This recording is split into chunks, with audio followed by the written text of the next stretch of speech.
Saya merasa dikhianati dan saya tengah mempersiapkan dokumen untuk pengajuan pembatalan seluruh pesanan pesawat yang sudah ada. 1 Maret tahun 2021, Lion Air meluncurkan satu buah airline baru, yaitu Super Airjet. Yang kalau kita lihat target marketnya itu sekilas nampak berbeda sama Lion Air yang sudah ada. Yaitu target market mereka kan anak muda, milenial.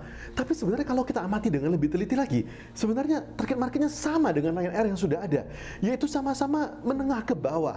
Nah, tentu saja Super Airjet yang tampil lebih modern, pesawatnya lebih baru, tempat duduknya juga lebih lega gitu ya. Dan itu pasti saja bisa mengkanibal saudara tuanya sendiri, Lion Air yang sudah ada. Nah, apakah Lion Air tidak ngerti bahwa ini sebenarnya tindakan bunuh diri? Atau sebenarnya ada hal lain di balik semua kejadian ini? Ayo, kita bahas sampai selesai. Tahun 99, Pak Rusdi Kirana bersama saudaranya itu tuh mendirikan satu buah airline, yaitu Lion Air ya. Tapi mereka mulai beroperasi 8 bulan kemudian, yaitu di tahun 2000. Waktu itu mereka cuma pakai satu buah pesawat Boeing 737-200, dan tujuannya juga cuma satu, yaitu pergi ke Pontianak, tidak lama kemudian nambah satu pergi ke Denpasar.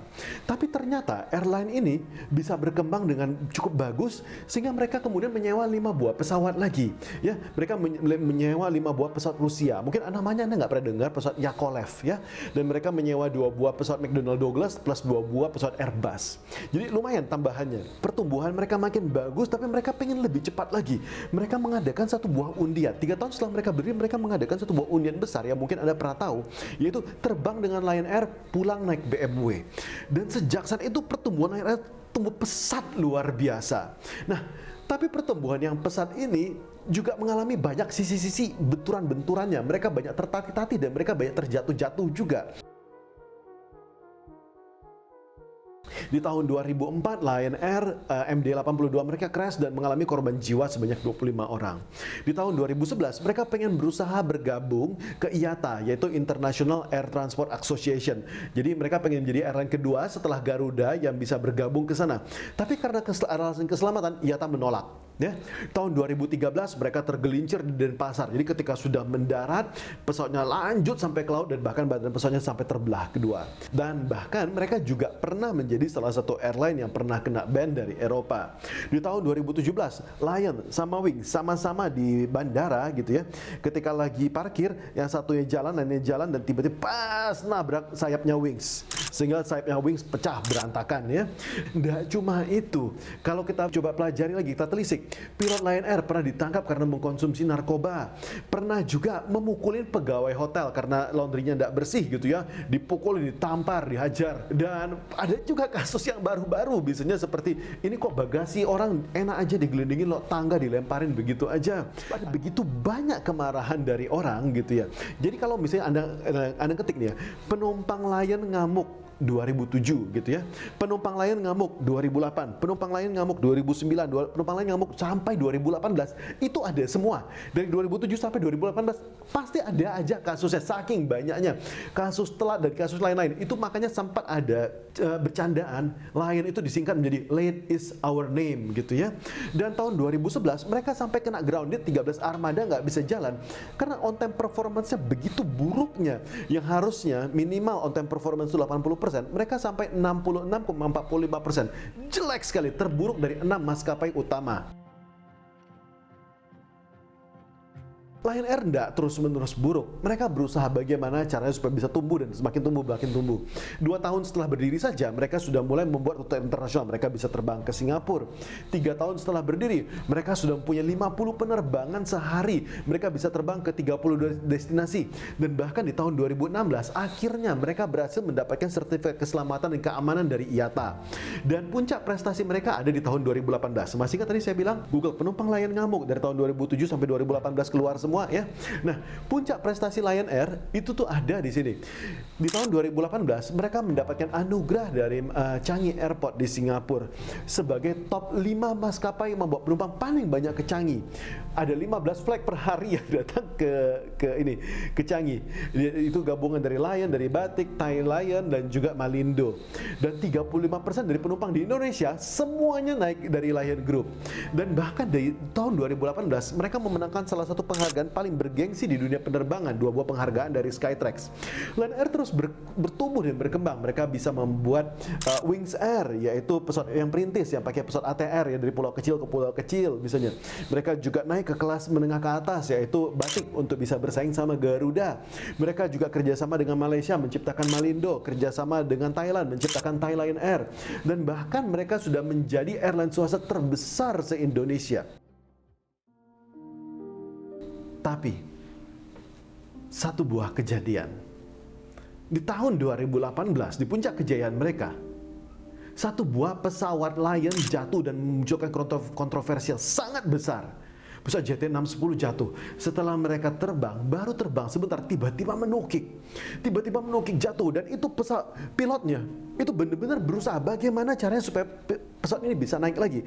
Karena kalau misalnya cuma mesin mati, pesawat itu bisa gliding, bisa mendarat di laut atau mendarat di sungai, itu bisa ya.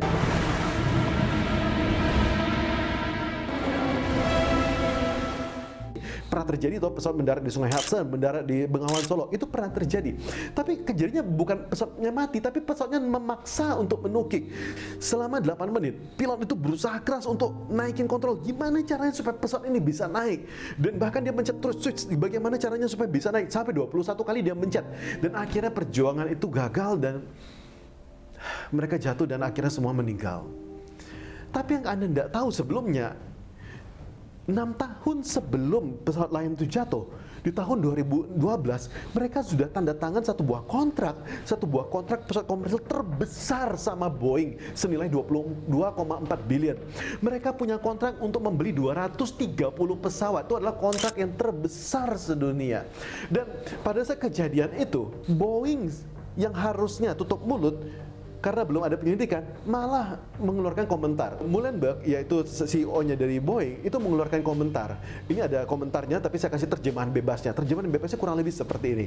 Jadi ini sebenarnya yang namanya MCAS failure seperti ini, itu tuh kan adalah stabilizer prosedurnya ya, untuk menstabilkan pesawat. Ini nih sebenarnya adalah sesuatu yang harus diingat sama pilot dan harusnya ada checklistnya. Jadi kalau misalnya terjadi seperti ini, ya dimatiin aja switch-nya. Harusnya bisa selamat ya. Nah, itu katanya Dennis Muhlenberg. Dan pernyataan ini membuat Pak Rusdi Kirana sebagai pemilik Lion marah besar. Dibilang komentar Boeing ini sangat tidak etis. Seharusnya seluruh pihak tidak boleh berkomentar terhadap laporan pendahuluan dari KNKT. Kami adalah salah satu pelanggan terbesar mereka. Harusnya dalam situasi sulit seperti ini, sebagai mitra kan mereka harusnya membantu, bukannya memberikan kesan negatif sama kami. Saya merasa dikhianati. Dan saya tengah mempersiapkan dokumen untuk pengajuan pembatalan seluruh pesanan pesawat yang sudah ada. Dan semuanya masih kita pertimbangkan sekarang. Tapi bagaimana kata Muhlenberg? Muhlenberg sebagai CEO bilang seperti ini. Kontraknya Boeing itu tuh kan jangka panjang semuanya. Dan ini tidak gampang untuk bisa dibatalkan satu sisi seperti itu saja. Nah, ini yang menjadi masalahnya. Apakah sebenarnya Lion Air memang bisa disalahkan di sini? Atau memang kesalahannya Boeing? Setelah dipelajari, 5 bulan setelah jatuhnya Lion, pesawat-pesawat lain, pesawat-pesawat Boeing lain mulai berjatuhan. Ethiopian Air mengalami hal yang persis sama, baru terbang sebentar kemudian jatuh. Dan China Eastern setelah terbang 1 jam jatuh. Mas, pesawat Malaysia Airlines lagi terbang tiba-tiba jatuh 7.000 kaki, untuk penumpangnya selamat semua. Air France ketika mau mendarat tiba-tiba lost control sehingga harus muter lagi. Pesawat DHL ketika sudah mendarat, pesawatnya kemudian muter sampai terbelah kedua. Dan kalau ini dipelajari, ini sudah saya bahas di video sebelumnya, ada di sini lengkap banget datanya. Ternyata pesawat Boeing sama pesawat Airbus yang saingannya, ternyata kebanyakan crash, kebanyakan jatuh itu semua terjadi di pesawat Boeing. Paling banyaknya di situ. Apa nggak ada di Airbus? Ada. Tapi jauh lebih banyak terjadi di Boeing dan jauh lebih besar skalanya. Ya, Anda nonton di video sebelumnya. Nah, balik ke kontrak tadi. Mereka sudah punya kontrak pesawat yang sebegitu banyak. Bagaimana dengan nasib kontraknya? Setahun setelah kecelakaan, akhirnya Lion keluar suara seperti itu. Nadanya beda total. Yang tadinya pengen batalin kontrak, tiba-tiba dia bilang seperti ini. Lion bilang, kami belum ada rencana untuk negosiasi ulang kontrak. Udah dilanjutin aja. Ini tiba-tiba memunculkan tanda tanya sama saya. Kenapa kok nggak jadi dibatalkan? apa jangan-jangan penaltinya atau hukuman untuk membatalkan kontrak ini terlalu besar? Karena kalau kita lihat Boeing ini sebenarnya kuasanya luar biasa, besar banget. Bahkan ketika Boeing sudah jatuh 2 kali, Lion Airlines jatuh, Ethiopian Air juga jatuh, itu FAA sebagai otoritas pesawat di Amerika itu tidak mau nge-ground pesawat, tidak mau melarang pesawat Boeing ini untuk terbang, tetap dibiarkan terbang. Sampai-sampai Presiden Donald Trump harus menjadi presiden pertama dalam sejarah yang pokoknya pesawat itu tidak boleh terbang. We're going to be issuing an emergency order of prohibition to ground all flights of the 737 MAX 8 and the 737 MAX 9. Sampai-sampai Presiden Donald Trump harus turun tangan. Jadi kekuasaan Boeing terlalu kuat dan terlalu besar untuk bisa dilawan sama Lion secara frontal. Nah, kalau misalnya Anda sebagai CEO dari Lion, anggaplah Anda jadi CEO dari Lion, Anda duduk di kursi Pak Rusdi Kirana gitu ya. Anda membangun airline ini dengan susah payah, Anda rintis dari bawah dengan susah payah. Tapi partner utama Anda, yaitu Boeing, ternyata tidak bisa dipercaya. Pesawatnya ternyata banyak crashnya, dan kalau misalnya sudah jatuh malah nyalahin. Wah, bikin kasus besar. Anda tidak bisa mengandalkan dia lagi, sedangkan pesawat Anda tuh begitu banyak. Apa yang akan Anda lakukan? Ini tiba-tiba ada satu buah gebrakan dari Lion Air Group, ya. Tiba-tiba muncul satu buah gebrakan baru. Mereka meluncurkan satu buah airline baru, yaitu Super Airjet. Tahun 2021 Super Airjet berdiri, dan semua pesawatnya nggak ada yang Boeing satupun. Semua pesawatnya adalah dari Airbus. Dan mereka membuat target market yang sekilas nampak berbeda. Seperti saya bilang, target marketnya anak-anak muda, milenial, anak-anak yang senang terbang, seperti itu. Tapi sebenarnya kan sama-sama low budget. Dan kalau misalnya ternyata Super Airjet ini ternyata memang ampuh, memang kuat, memang ternyata memenangkan persaingan, bagaimana nasib Lion yang sudah makin tua, yang pesanan pesawatnya sudah semakin banyak? Bagaimana? Bagaimana kalau ternyata Lion kalah bersaing sama Super Airjet dan juga bangkrut? Bagaimana? Nah, ini mari kita mencoba menganalisa. Ya, ini adalah aneka asumsi dari saya. Jadi seperti ini. Ini analisa berdasarkan fakta. Lion Air itu didirikan dengan satu buah bentuk PT, yaitu PT Lion Mentari Airlines, yang merupakan anak perusahaan dari Lion Group. Oke? Nah, berdasarkan Undang-Undang nomor 40 tahun 2007, direksi atau direktur yang ada di situ, ya jajaran direktur, itu tidak bisa bertanggung jawab secara pribadi atas perbuatan yang dilakukan dan atas nama perseroan berdasarkan kewenangan yang dimilikinya. Yes? Jadi perbuatan direksi dalam konteks ini harus dipandang sebagai perbuatan perseroan, sebagai subjek hukum mandiri yang direpresentasikan oleh direksi. Jadi gini, kalau misalnya terjadi kepailitan atau kebangkrutan, ya, kalau memang itu karena kesalahan direksi, karena direksinya lalai, karena direksinya salah, maka direksi bisa ikut tanggung jawab atas segala kesalahan terjadi seperti itu. Oke?